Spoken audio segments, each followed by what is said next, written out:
문재인 대통령과 김정은 국무위원장이 군사적 적대 행위 종식과 실천적 비핵화 구상을 담은 공동선언에 합의했습니다. 힘을 합친 남북이 미국과 세계를 움직일 수 있을까요? 평양선언의 의미와 앞으로의 전망 짚어보겠습니다. 9월 평양 공동선언이라고 했습니다. 어제 양 정상이 합의한 그 문구를요. 실질적 종전선언으로 이제 볼 수가 있을 것 같아요. 군사 부분의 기본적인 합의가 상당히 좀 방대했고, 그 부분부터 좀 소개를 해 주시죠.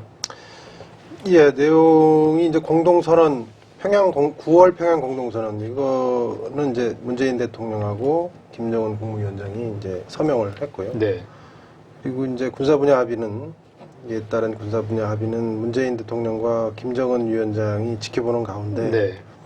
송영무 국방부 장관, 네. 북쪽에 노광철 인민무력상, 네. 두 분이 이제 사인을 했습니다. 그래서 이제 이행 과정들은 이제 준비 기간이 필요하니까 이제 뭐 11월 달에 부터 시작되는 거, 그다음에 12월 달 연내에 하는 거, 그다음에 이제 뭐 좀 더 시간이 걸려서 되는 거, 뭐 이런 것들이 쭉 나열돼 있습니다. 네. 그런데 문 대통령을 수행한 청와대의 최정건 평화군비 통제비서관 얘기인데요. 그거는 이제 우리 정부 입장에서는 사실상의 불가침 합의 서로 규정하고 싶다, 뭐 이런 표현을 썼어요. 네. 그 종전선언이라는 얘기도 나왔고, 사실상 가장 중요한 부분이 어떤 합의라고 봐야 될까요? 군사 분야 합의에서는 역시 뭐 그 우발적 무력 충돌, 네. 남북 간의 우발적 무력 충돌이 발생할 수 있는 가능성을 사전에 다 제거하자, 이런 합의를 했던 게 상당히 중요한 출발점이라고 생각합니다. 네. 근데 이것이 이제 좀 더 나가면 이제 나중에는 뭐 더 진전된다면 남북 관계의 진전에 따라서는 군축이라든가 뭐 네. 이런 데까지 갈 수 있겠죠. 아직까지 뭐 거기까지 얘기할 수 있는 단계는 아니지만. 네.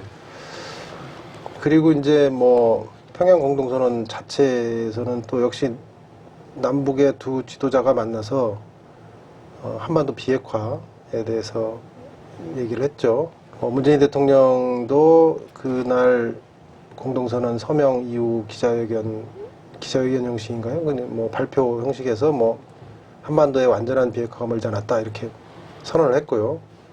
김정은 위원장도 뭐 조선반도를 핵무기도 핵위협도 없는 평화의 땅으로 만들기 위해 적극 노력하기로 확약했다, 이런 표현을 썼습니다. 그러니까 그런 표현들이 이제 그 북한의 비핵화를 추동하는 어떤 새로운 동력으로, 의지로 작동하지 않을까, 이런 것들이 중요하게 우리가 좀 짚어볼 수 있지 않을까, 이렇게 생각합니다.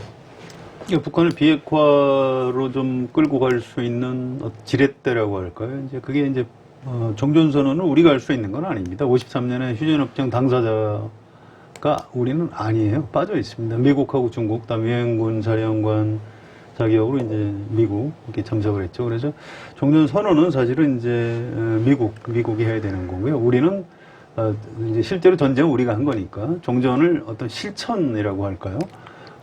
이렇게 할 수 있는 자격은 있죠. 그런데 이제 우리가 이제 북한이 원하는 남북 간의 이제 긴장 완화를 통해서 북한을 비핵화 쪽으로 좀 끌고 갈 수 있는 그런 지렛대로 좀 활용한 측면이 있고요. 이번 남한과 북한이 이렇게 미국을 향해서 남북한의 이제 한반도 평화를 정착시키는 노력을 하고 있으니 또 북한이 이렇게 비핵화 쪽으로 여러 가지 좋은 사인을 내놓고 있으니 미국이 이제 종전선언을 좀 해줘도 되지 않겠느냐, 이제 미국을 향해서 좀 이렇게 협조 요청을 하는 정치적으로 그런 합의가 좀 있는 것 같습니다. 네. 그 평양선언에 보면 이제 실천적 비핵화 계획, 뭐 로드맵이라고도 볼 수가 있는데 이런 부분이 있습니다. 동창리 엔진 시험장과 미사일 발사대를 영구 폐기하겠다고 했어요. 먼저 이걸 폐기하겠다고 했습니다. 이건 어떤 역할을 해왔던 거죠? ICBM 발사 시설인가요? ICBM을 만들고, 네. 만드는데 그 엔진 테스트도 해야 되고, 네네. 그게 이제 동창리 그거. 그리고 이제 발사는 뭐 아무 데서나 해도 되고요. 아무 데서나 했습니다, 또 실제. 뭐 화성 14형, 15형 이런 것들을 뭐 쐈으니까 어디서 꼭 쏴야 된다 이런 건 없는데, 네. 어쨌건 이제 그 우려들이 있으니까, 그 미국의 우려라는 게 이제 ICBM 북한이 개발하고 보유하고 그런 거에 대한 우려들이 있으니까 그 부분을 해소해주겠다 뭐 이런 비징표라고 해요. 네. 정의용 실장이 저번에 이 특사로 방북, 네, 대통령의 특사로 방북해서 김정은 위원장 만나고 왔지 않습니까? 네. 그래서 와서 이제 그때 기자회견을 했을 때 그런 얘기를 했어요. 김 위원장의 말을 전하면서 한 얘기가 동창리 미사일 엔진 실험장은 북한의 유일한 실험장이다. 이렇게 이런 얘기를 유일하다. 했어요. 예, 네. 이런 얘기 했고 실험장 해체는 장거리 탄도미사일 실험을 완전히 중지하겠다는 걸 의미한다. 이런 말을 했다는 거예요. 그런 네. 말을 전언을 했었습니다. 그러니까 그만큼 이제 어떤 의지를 실어서 한다. 뭐 이렇게 볼 수가 있겠죠. 그런 의미고 이번에도 이제 그런 거를 하겠으니 미국도 뭐 이제 적극 나와서 같이 한번 해보자. 뭐 이런 거 아닌가 싶습니다. 이제 발사체 관련된 이제 시설인 거고. 예. 그 다음 부분이 이제 미국의 상응 조처에 따라서 영변 핵시설 영구적 폐기를 할 용의가 있다. 이런 네. 부분이 있습니다. 미국의, 그러니까 이거는 미국이 어떻게 나오느냐에 따라서 영변 핵시설 폐기하겠다는 얘기인데, 예. 미국의 상응 조처, 북한이 바라는 거는 대북 제재 해제 뭐 이렇게 봐야 되나요? 아마 제 기억으로는 공식적으로 북한이 대북 제재를 해제라 이렇게 조정한 적은 없는 것 같아요. 종전선언을 얘기했죠, 계속. 네. 근데 뭐 당연히 뭐 대북 제재라는 거는 적대 국가 간에 하는 행위이기 때문에 관계가 친선으로 바뀌면 당연히 그건 그에 당연히 따라서 따라오는 거고. 따라서 그거는 뭐 완화 과정을 거쳐서 종국적으로는 해제가 되는 게 맞겠죠.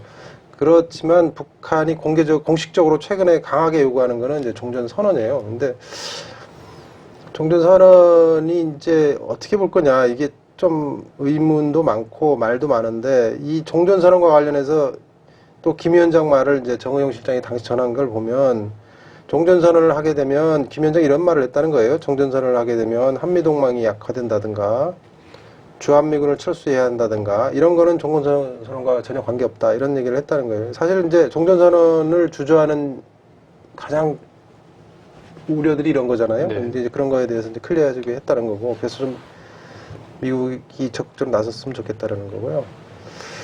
영변 핵시설 영구 폐기 문제는 사실은 아주 대표적인 거를 얘기한 것 같아요. 네. 원래 보통 통상적으로 이제 미국이 얘기했을 때는 북한의 핵에 대해서 핵시설이 있고, 그 다음에 이제 뭐 핵무기가 있고, 핵물질이 있는데, 네.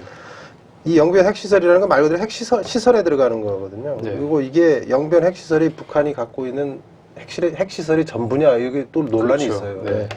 여기 말고 또 비밀 시설이 있다, 뭐 이런 얘기도 있어서, 이 말의 액면가로만 보면 이제 그럼 다른 건 어떻게 되냐 이렇게 물어볼 수 있지만, 아마 추정컨대 이거는 상징적으로 영변 핵시설이 제일 유명하고 잘 많이 알려졌으니까 상징적인 의미도 있고, 그 다음에 영변 핵시설 폐기 과정을 통해서 또 신뢰가 쌓이면 그 다음 단계로 또 나가는 거 아닌가, 이런 생각, 그런 걸 염두에 둔 발언이 아닐까, 이렇게 판단이 됩니다. 네. 이제 폐기를 하려면 이제 사찰을 받아야 되거든요. 근데 그럼 북한은 우리는 이렇게 일방적으로 양보할 수는 없는 것 아니냐. 미국도 뭔가 내놔야 될 것 아니냐. 미국은 아무것도 내놓지 않고 그대로 있는데 우리가 모든 걸 갑자기 어느 날 핵무기를 다 폐기하고 그럴 수는 없는 거죠. 그건 이제 북한 말이 맞는 측면이 있습니다. 아무튼 단계로 보면 대북 제재, 그다음에 종전선언, 또 그걸 넘어서 신뢰가 쌓이면 이제 수교 협정을 시작하는 그런 단계로 갈 수 있을 겁니다. 하여튼 아직은 이제 첫 단계부터 진전을 못 하고 있는 그런 상태이기 때문에 북한에서 미국에다가 장군 이렇게 한번 부른 거고요. 또 미국이 바로 또 답변을 했죠. 빈에서 북미 회담을 시작하기로 이렇게 합의가 돼서 발표가 됐습니다. 그래서 뭔가 굉장히 좀 긍정적인 사인이 를 주고 받은 것으로 사후적으로 그렇게 해석을 해도 무리가 전혀 없을 것 같습니다. 네. 그러니까 사찰이라는 표현이 들어가지는 않았지만 오늘 폼페이오 국무장관은 사찰이라는 표현을 썼고요. 그러니까 사실상 이제 미국에 대한 메시지는, 김정은 위원장의 메시지는 당연히 사찰도 받는다, 이제 그 부분까지 이제 포함이 된 것 같고, 그렇습니다. 어제 그 평양 공동선언 서명 뒤에 그 두 정상이 따로 이제 담화문을 이제 발표를 했는데, 김정은 위원장은 이제 이런 부분을 얘기했어요. 우리의 앞길에는 탄탄대로만 있지 않을 것입니다. 우리가 가는 앞길에는 생각 못했던 도전과 난관, 시련도 막아 나설 수 있습니다. 그러나 시련을 이길수록 우리의 힘은 더 커지고 강해지며, 이렇게 다져지고 뭉쳐진 민족의 힘은 하나된 강대한 조국의 기틀이 될 것입니다. 때문에 우리는 그 어떤 역풍도 두렵지 않습니다. 세계는 오랫동안 짓눌리고 갈라져 고통과 불행을 겪어온 우리 민족이 어떻게 자기 힘으로 자기의 앞날을 당겨오는가를 똑똑히 보게 될 것입니다. 이런 얘기를 상당히 좀 긴 부분을 할애를 해서 얘기를 했는데 이게 민족 자주, 우리 민족끼리 이걸 상당히 좀 강조를 한 것 같습니다. 김정은 위원장 말대로 어떤 역풍도 두렵지 않다고 했는데 역풍 우려되는 바는 없나요? 지금 있죠. 지금까지 안 됐지 않습니까? 네, 역풍을 맞아서 안 된 거죠. 북한이 핵을 포기하고 북한의 최대 목표는 어쨌든 정상국가, 국제 무대의 정상국가가 되는 게 최대 목표거든요. 그래야 제재도 안 받고 정상적인 경제 발전, 투자도 받고 발전하고 또 외교 관계도 왜곡하고 뭐 그런 거란 말이에요. 근데 지금 정상국가가 안 돼 있는데 그 이유가 미국 때문이란 말입니다. 미국과의 적대 관계 때문인데 미국이 그래서 북한의 최대 외교 숙제는 지금까지 그러니까 냉전 해체 이후 최소한 냉전 해체 80년대 말 90년대 초 냉전 해체 이후 최대 관심사가 미국과의 관계 개선이 마치 그 핵심은 미국은 그거를 하려면 비핵화를 해야 된다라는 게 이제 요구였고 합의는 2번 됐죠. 제네바 94년에 제네바 합의라는 게 있었고 2005년에 이제 육자회담 9.19 공동성명이라는 게 있었죠.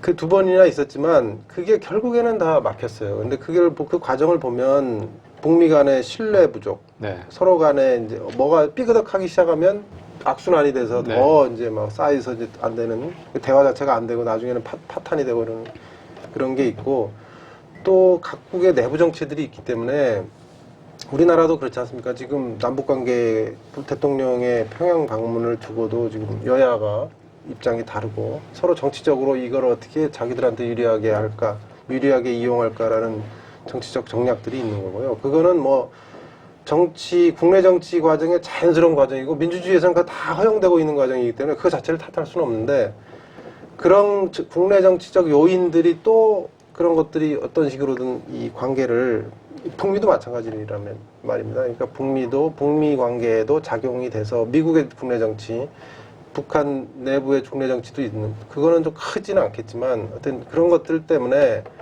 야당의 반대라든가 그동안은 공화당이 강경한 입장이었는데 지금 이제 트럼프가 공화당 대통령으로서 추진하고 있으니까 조금 미국 내 분위기는 좀 정치 지형은 조금 달라진 것 같긴 해요. 근데 어쨌건 이 북미 간의 관계 개선이라는 걸 놓고도 국내 정치적 계산들이 들어가면 이런 것들도 다 장애들이 될 수가 있어요. 조금만 삐끗하면 반대 세력에서는 거 봐라 안 된다 해서 공격하고 이렇게 되니까 아마 그런 것들을 다 한 것 같아요. 그리고 이제 세계 정세의 문제라든가 이런 것들을 다 당연히 있을 것 같고 가려면 이제 극복을 해야죠.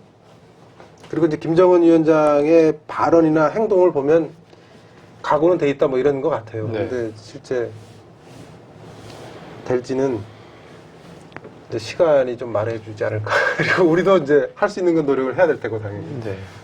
역풍 어떤 역풍도 두렵지 않다 이렇게 얘기를 했습니다만 사실은 역풍이 굉장히 강하게 불 가능성이 높습니다. 일단 미국에서도 트럼프를 반대하는 민주당 쪽에서는 북한하고 관계 개선에 대해서 반대하는 반트럼프라는 정치적인 입장 때문에 그런 거죠.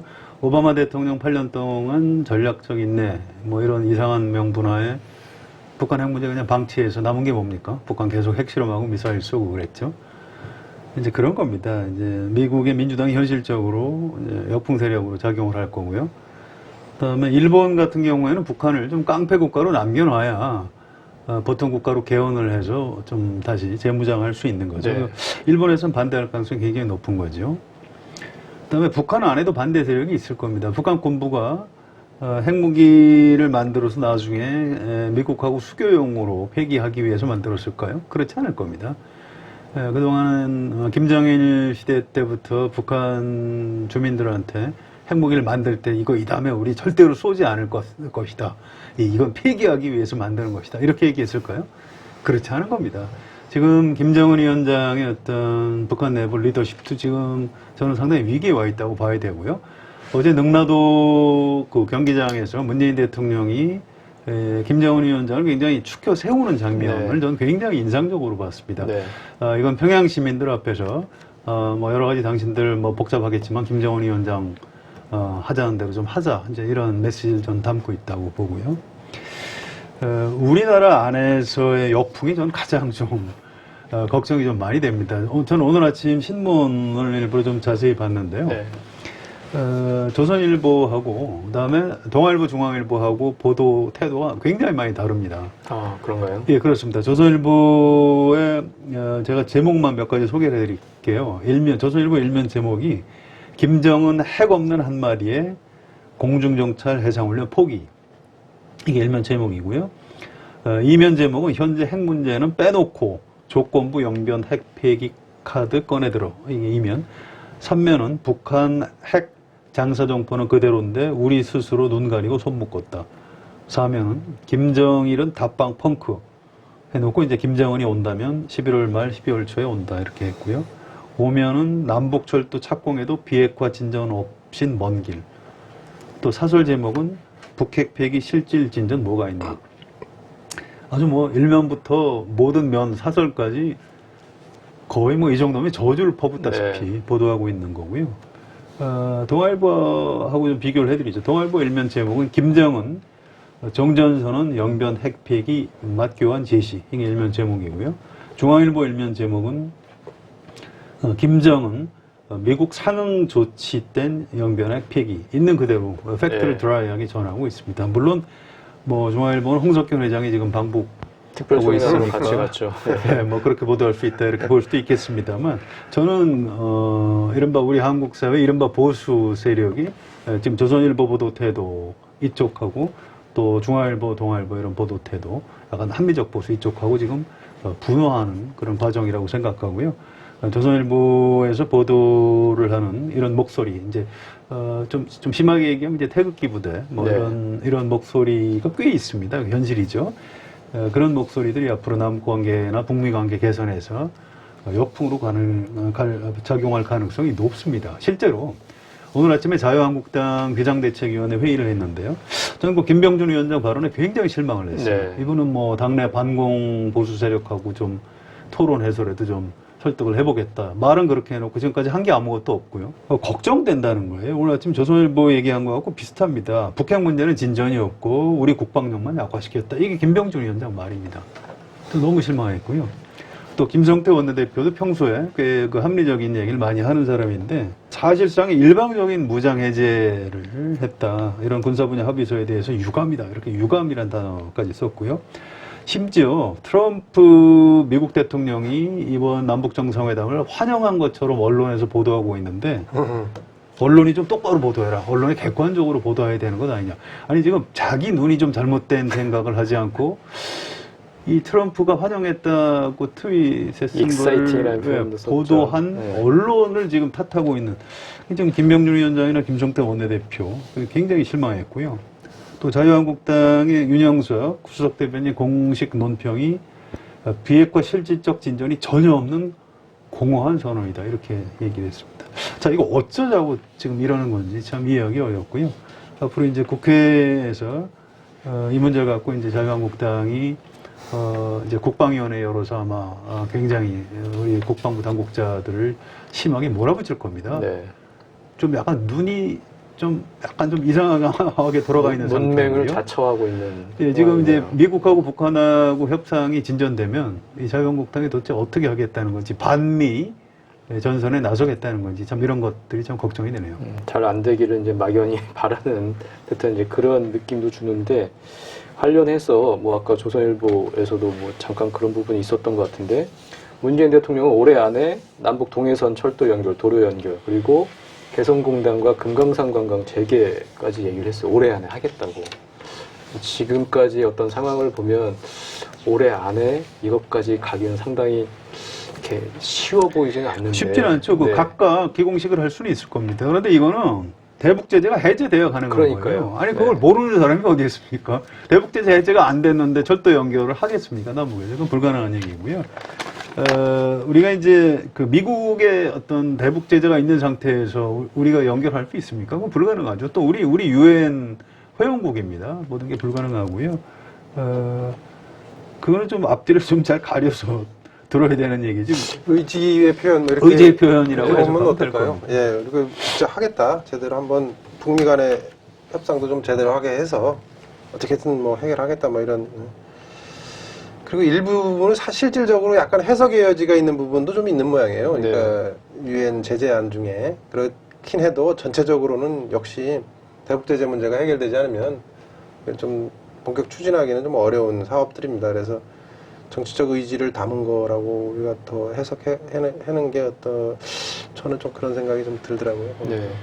양 정상의 강력한 의지, 네. 그게 이제 앞으로 어떤 제재 국면이나 이런 부분에서 어떻게 작용할지도 이제 앞으로 봐야 될 것 같고, 네.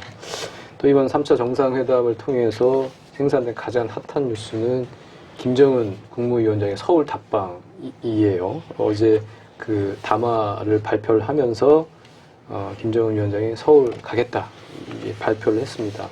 문재인 대통령은 특별한 사정이 없으면 올해 안에 이제 그 시기까지도 못 봐갖고 상당히 좀 파격적인 답방 수용이라고 봐야겠죠. 네. 제가 먼저 얘기를 좀 할까요? 조선일보 소설 대목이 오늘 그런 게 있습니다. 그러나 민족을 말살할 수 있는 북핵이 그대로 있는 상태에서 김정은이 서울로 오게 된다면 우리 국내에서 상당한 반대 여론이 일어날 수밖에 없다. 김해 서울 방문 성사 여부도 결국 북핵 폐기에 달려있다. 이게 조선일보 사설입니다. 이게 일종의 주문이죠. 핵 문제 해결 안 하면 올 생각하지 마라. 이건 비슷한 얘기고요. 또 이제 자유한국당이 참 걱정입니다. 지난 그 평창 동계올림픽 때 생각나시죠? 중공군 모자 비슷한 거 쓰고 김무성 의원, 김성태 의원. 평소에는 좀 멀쩡한 사람들이 북한에 그 김영철 내려온다고 막아야 된다고. 네. 통일대교. 통일대교 앞에 가서 가로막고 그랬죠. 이상하게 이 남북 문제에서 일정한 부분을 넘어가면 약간 이성을 잃는 그런 측면이 있는 것 같아요. 그래서 이 김정은 위원장이 서울 방문할 때 실제로 우리 이제 남쪽 안에 이제 좀 생각이 다른 분들이 많이 있으니까 뭐 반대 시위 격하게 할 겁니다. 그거 피할 방법은 없고요. 우리 국민의 어떤 그 다수 건전한 의견, 여론이 어떻게 형성되느냐. 이 부분이 좀 중요할 거라는 생각이 듭니다. 그런 부담에도 불구하고 김정은 위원장은 서울 답방을 결정을 했다는 거죠. 그런 것 같아요. 네. 사실은 이게 서울 답방 나오니까 좀 놀라기도 했는데 제 생각은 그런 생각이 들어요. 이 자체도 굉장히 큰 문제고 실제 올 수 있을지. 아까 우리 성환용 선임 기자님 말씀처럼 국내 여론 경호 문제 사실은 잘못되면 김정은 위원장이 와서 신변에 위해 어떤 형태라든 그런 불미스러운 일이라도 혹시라도 있다면 이게 오히려 역풍이 될 수 있거든요. 남북 관계에도. 그런 점에서 굉장히 좀 어려운 문제이긴 해요. 경호 문제, 또 반대 시위도 많고 이럴 텐데. 그런 문제이긴 한데, 어쨌든 김정은 위원장이 그걸 결단을 한 거는 주변 측근들이 다 말렸는데 네, 그랬다는 거 아니에요. 근데 이제 거죠? 김정일 위원장하고도 진짜 다르다. 아버지하고도 진짜 다른 네. 양반이구나. 이런 생각이 네. 들어요. 이렇게 판문점에서 처음에 만난 것도 그랬지만, 그 싱가포르까지 간 것도 그런 거 하며, 직접 오는 거 하며, 여기 서울에도 오겠다고 하는 거 하며, 물론 이제 우리 대통령이 벌써 3번이나 평양을 갔는데 한 번도 안 온다는 것도 좀 이상하긴 하지만 어쨌건 서울도 오겠다고 하는 거 하며 이런 것들이 아버지 때하고도 다르고 그 의지가 저는 그런 생각이 좀 들어요. 의지가 그만큼 더 강한 거 아닌가. 네. 핵 문제를 빨리 해결해서 어쨌든 북미 관계를 정상화해서 정상국가가 되겠다고 하는 의지가 정말로 아버지보다도 더 강한 거 아닌가 이런 생각이 좀 들었어요. 그래서 그런 점에서 왔으면 좋겠습니다. 왔으면 좋겠고, 예, 와서 잘 돼서 또 돌아가서 그게 사실은 핵 안 되면 오지 말라 이렇게 얘기할 수도 있지만 이게 온 게 또 핵 문제를 해결하는 네, 어떤 그렇죠. 동력이 네. 되고 추동력이 될 수 있으니까 우리가 그런 점에서도 또 평가를 할 수 있을 것 같아요. 그러니까 핵하고 딱 연결지어서 지금 와라 말라 이렇게 얘기할 건 아닌 것 같습니다. 그 답방 오면 그것도 이제 상당히 핫한 뉴스가 될 거고, 그 밖에 이번 그 정상회담은 2박 3일 동안 평양에서 벌어졌는데 상당히 좀 인상적인 부분들이 꽤 있었던 것 같아요. 개인적으로 보셨을 때 가장 인상적인 부분 어떤 장면이었나요? 성환용. 저부터. 일단 뭐 능라도 연설이죠. 네. 그 전혀 예상하지 못했는데 우리나라 대통령이 북한 주민들을 그렇게 많은 숫자들 앞에 놓고 15만 명이라고 예, 했죠. 네. 엄청나죠. 네. 그 앞에서 대중 연설을 한 그 장면 자체가 아마 상당히 오랫동안 우리 기억에 남아 있을 것 같습니다. 과연 김정은 위원장이 여기 우리 남쪽에 와서 그런 연설을 할 수 있을까요? 그건 어려울 것 어렵겠죠. 같죠. 네.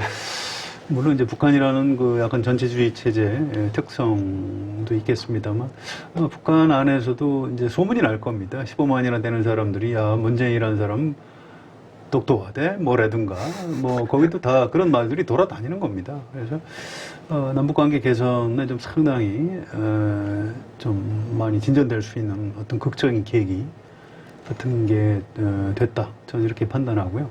아직 이제 영상이 들어오진 않았습니다만 이제 백두산을 이제 같이 가는 네. 장면 영상을 좀 봐야 되겠습니다만 백두산 문재인 대통령의 꿈이 백두산 트레킹이죠. 네. 근데 백두산이 마침 제가 이제 올 여름 휴가 때 백두산 천지를 다녀왔어요. 중국 쪽으로 올라가신 거죠? 물론이죠. 네. 북한으로 갈 수 없으니까 중국으로 가는데요. 아주 그 간략하게 설명을 드리면 백두산은 그 산이 아닙니다. 어떻게 보면 백두고원이라고 할 정도로 그 일대가 이제 어마어마하게 높은 지대예요. 그래서 백두산 트레킹을 하려면은 한 달 이상 해야 제대로 트레킹을 할 수 있는 그런 겁니다. 천지 트레킹은 물론 하루 만에도 할 수 있겠죠. 아무튼 북파, 서파를 이제 중국 장백산이라고 하죠. 그쪽에 관광객들이 많이 가고요. 남파까지도 중국에서 올라가는 길입니다. 유일하게 천지로 올라갈 수 있는 동쪽, 동파만 지금 북한에서 관리하고 있는데요. 거기는 지금 케이블카를 놨어요. 좀 네. 어떻게 보면 좀 아쉬운 측면이 있습니다. 중국처럼 오히려 좀 개발을 자제시켜야 되는 것 아닌가 싶은데. 아무튼 그 날씨가 좋으면 케이블카를 타고 천지 아래까지 내려가는 장면. 또 그게 장군봉이라고 북한 쪽에서 올라가면 가장 높은 봉우리가 장군봉인데 거기서 이제 김정은 위원장이 우리 문재인 대통령한테 이렇게 천지를 내려다보고 뭔가 설명하는 장면. 뭐 영상을 봐야 알겠습니다만 네. 그 장면만으로도 좀 가슴이 설레지 않습니까? 뭐 상당히 인상적인 장면이 될 것 같습니다. 네. 저도 뭐 그 능라도 연설 네. 대중을 상대한 거잖아요. 그거는 진짜 다른 것 같아요. 우리 대통령이 가서 북한 주민들, 일반 주민들을 상대로, 물론 이제 거기 오신 분들이 뭐 그냥 말 그대로 서민은 아닐 가능성이 높고 네. 또 뽑아서 왔겠죠. 뭐 그럴 수는 있지만 어쨌건. 그리고 문재인 대통령 개인적으로도 15만 명을 앞에 놓고 연설한 적이 없을걸요. 개인적으로도 아마 정치 인생에서도 이게 15만 명을 앞에 놓고 연설 좀 색다르지 않을까 이런 생각이 들고 굉장히 하여튼 내용을 떠나서 상당히 인상적이었다 이런 생각이 들고요. 네. 네. 우리 민족끼리 민족 자주 이런 말은 당연한 구호이지만 그동안 국제 정세 속에서 한반도 평화체제 정착을 가로막는 장애물로 작용하기도 했습니다. 어찌 보면 트라우마와 같은 프레임이기도 한데 이번에는 극복할 수 있을까요? 올해 안에 열릴 서울 정상회담 때까지 한반도 평화체제 정착을 위한 속도전이 전개될 것 같습니다. 더정치 오늘은 여기까지입니다. 감사합니다.